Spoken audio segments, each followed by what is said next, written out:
Appreciate you guys being here this afternoon or early morning here, late morning, whatever it is.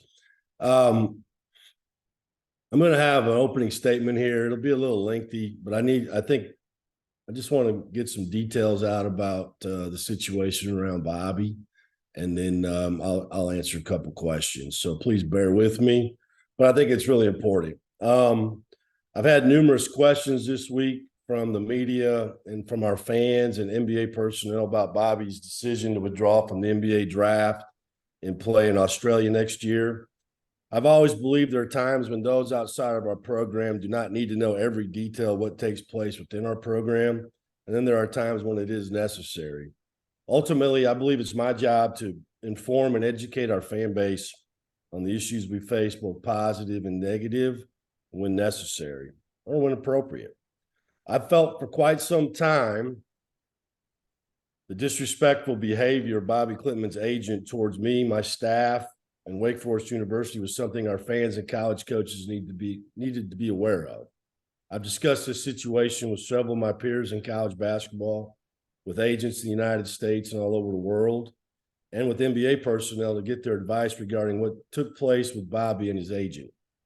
In addition, I shared this situation with the head coaches and ADs at our ACC meeting in May, after we were told that Bobi was not going to return to Wake Forest. I was very upfront and transparent when I spoke to the coaches and ADs about the disingenuous facade of his agent signing him to an NIL deal with no intentions of helping him generate any NIL income.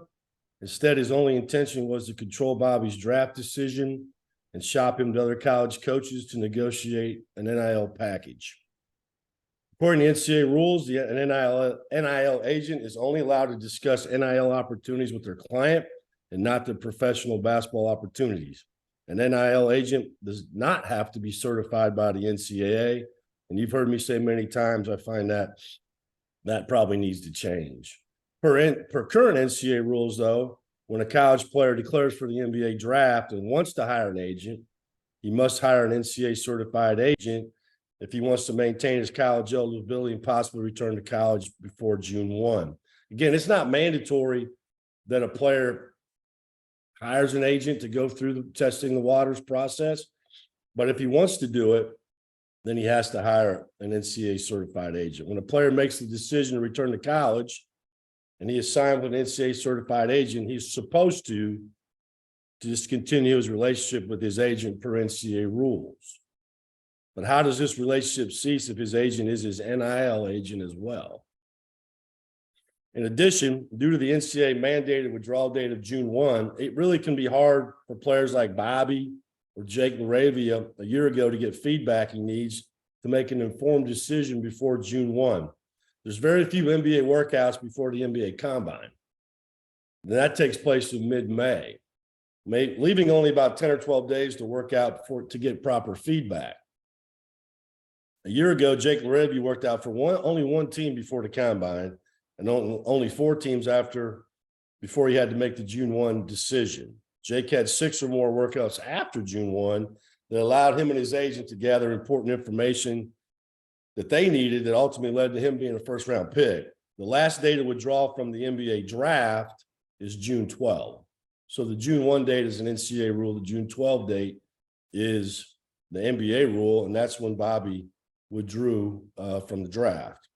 Over the past 34 years, my relationship with the NBA, personnel, and agents has been a very positive experience based upon being open and honest and truthful. I've enjoyed 99.9% of those relationships.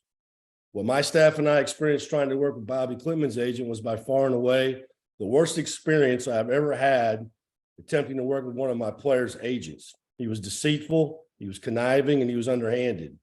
His agent did everything in his power to undermine me, my staff, and Wake Forest regarding the future of Bobi, leading to his decision not to return to college. The timeline on this is Bobi hired his NIL agent in January this year. His agent came to a game at Wake Forest shortly after he signed Bobi, and I sat and visited with him the night before the game, and he told me of his desire to be open and honest with me regarding his vision and plans regarding Bobi's professional career.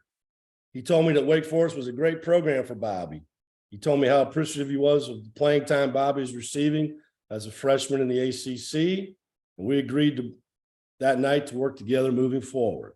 Instead, from that point forward, his agent did the exact opposite and never involved me, my staff, or anyone at Wake Forest in his self-serving process unless it was after the fact. Another agent who works with Bobi's agent attended our home game versus Boston College late in February. He told me that it was 50-50 that night and Bobi would come back to Wake Forest next year. I was very surprised to hear him say that, and I told him so. I hadn't had any communication with Bobi's agent since January, his January visit to Wake, so this agent, who I did not know, making this kind of statement to me was very surprising and a bit disconcerting, to say the least. After the conclusion of the season in mid-March, Bobi's agent and I had a very contentious phone conversation. His agent told me, he did not ask me, that Bobi would be leaving Wake Forest so he could train with a trainer during the month of April and May, preparing for the upcoming NBA draft. Mind you, this decision was made by him well in advance of Bobi receiving his undergraduate evaluation from the NBA, which I requested as soon as the season is over. You cannot request an undergraduate evaluation until you're done playing. When he told me that, it became very clear to me that he had already spoke to Bobi about this plan before he spoke to me about it even being possible. He did not ask me if Bobi could do this. He told me this is what Bobi was going to do. I knew then we were not working together regarding Bobi's future. I explained to his agent this could not be done because Bobi did not take online courses and he could not miss that much class because Wake Forest is one of the finest academic institutions in the country. I told his agent there was no way Bobi would be able to maintain his college eligibility if he left school in April. I proposed to his agent that Bobi could work out with their trainer on Fridays after his last class each week during April, but would have to be back in Winston-Salem on Sunday night or early Monday to attend class. I told his agent that Bobi could train full-time with their trainer as soon as he finished classes and final exams the first week of May. This was unacceptable to his agent, and he continued to vehemently argue with me during the entire phone conversation.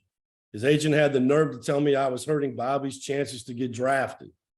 I asked him to repeat that again, and he did. It was clear to me that he was going to tell Bobi this, even though this was 1,000% incorrect.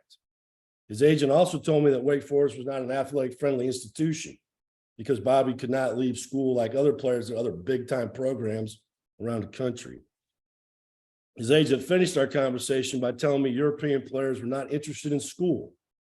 Throughout my career, I've coached players from all over Europe, and this is just not the case. In fact, Matthew Marsh was all academic, all ACC this past year. Incoming freshman Marcus Marion is an honor student, and Tanis Kavalauskas as a graduate of A&M and a 15-year professional on my staff, on and on and on. It was obvious to me that Bobi's agent was telling him that school was not important, and again, proving that this agent was not working with us, he was working against us.